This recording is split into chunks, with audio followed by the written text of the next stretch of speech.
सुप्रभात बच्चों। आज हम इकाई 7 फल के बारे में समझेंगे। सबसे पहले लिखा है चित्र देखे, पढ़े और हिंदी में नाम लिखे। चित्र जुओ, वाँचो અને हिंदीમાં नाम लखो। यहाँ हमें फलों के चित्र दिए गए हैं।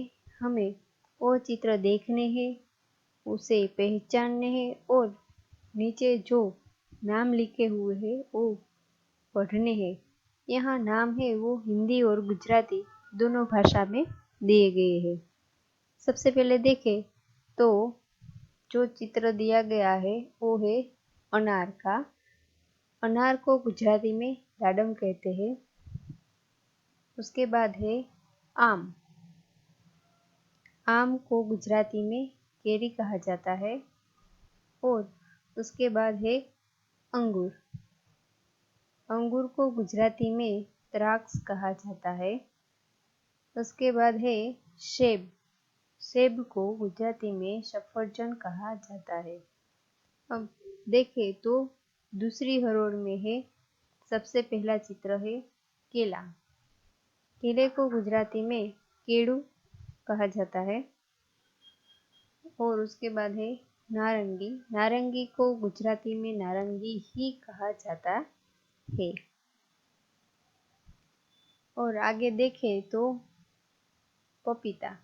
पपीता है उसे गुजराती में पपैयू कहा जाता है। पपीता के बाद है तरबूज को गुजराती में तरबूज कहा जाता है। और आखिरी हरोड़ में सबसे पहला चित्र है शरीफा। शरीफा को गुजराती में सीताफल कहा जाता है। उसके बाद है जामुन। जामुन को गुजराती में जांबू कहा जाता है। और उसके बाद है खजूर। खजूर को गुजराती में खजूर ही कहा जाता है। और आखिर में दिया गया है चीकू। चीकू को गुजराती में भी चीकू ही कहा जाता है। नीचे कुछ और फलों के नाम दिए गए हैं जैसे कि अमरूद। अमरूद को गुजराती में जमरूक कहा जाता है। इसके बाद इमली। इमली को गुजराती में आंबली कहा जाता है। फिर है नारियल। नारियल को गुजराती में नारिયેળ कहा जाता है। उसके बाद है खरबूजा। खरबूजे को गुजराती में शक्करटेटी कहा जाता है। और आखिर में है अनानस। अनानस को गुजराती में अनानस ही कहा जाता है। अब ये जो फलों के नाम है वो हमें अच्छे अक्षरों में लिखने हैं। अब चित्र में रखे गए फलों के नाम हिंदी में लिखो। चित्રમાં દર્શાવેલા ફળોના નામ हिंदीમાં લખો।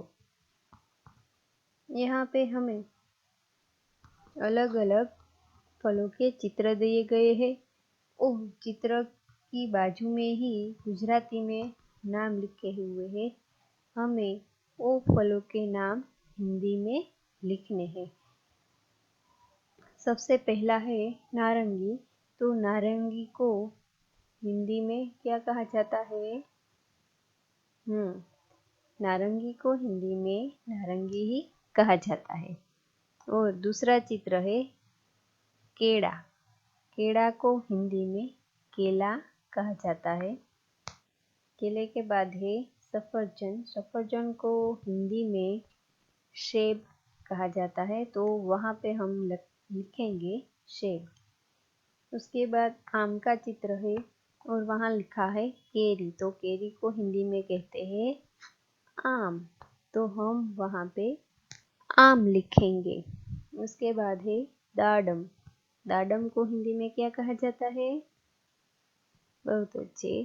दाडम को हिंदी में अनार कहा जाता है। तो वहाँ पे हम लिखेंगे अनार। उसके बाद है तरबूज। तरबूज को हिंदी में तरबूज कहा जाता है। तो वहाँ हम लिखेंगे तरबूज।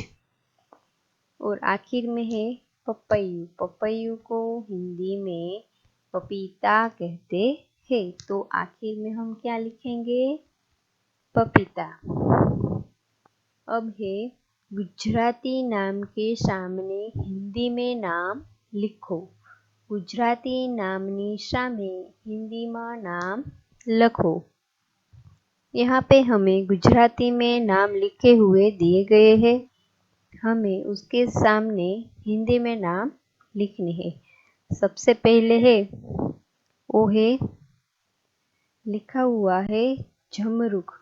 तो जमरुख को हिंदी में अमरूद कहा जाता है, तो सामने हम लिखेंगे अमरूद। उसके बाद है अनानस।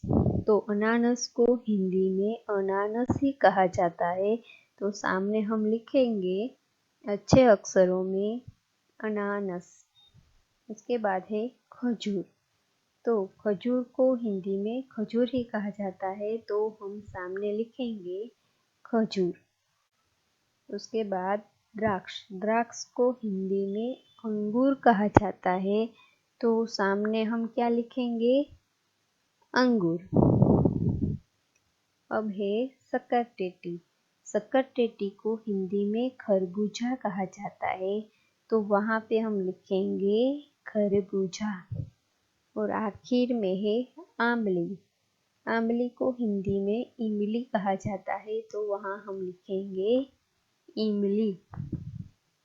और आखिर में है नाम सुधार कर फिर से लिखो। नाम सुधारीने फरीथी लखो। यहाँ पे हमें 5 फलों के चित्र दिए गए हैं। सबसे पहला है अनार और नीचे नाम लिखा गया है अनारा, तो वो नाम है वो गलत है। हमें उसे सुधारना है और सही नाम लिखना है। तो ऊपर चित्र दिया गया है अनार का, तो अनारा नहीं, लेकिन वहाँ हम लिखेंगे अनार। अनारा को सुधार के हम लिखेंगे अनार। उसके बाद है जो चित्र है वो है शरीफा। तो यहाँ पे शरीफा ही लिखा गया है, लेकिन पहला श है वो श शरीर का आएगा, तो वहाँ श हम बदलेंगे और लिखेंगे शरीफा। उसके बाद है जामुन का चित्र है और नीचे लिखा गया है जमुन। जमुन की जगह हम सुधार कर लिखेंगे जामुन। उसके बाद सेब का चित्र है और नीचे लिखा है सब, तो वो सुधार के हम लिखेंगे सेब। और आखिर में है जो चित्र दिया गया है वो है केले का और वहाँ लिखा गया है लेका, तो वो लेका को सुधार कर हम लिखेंगे केला।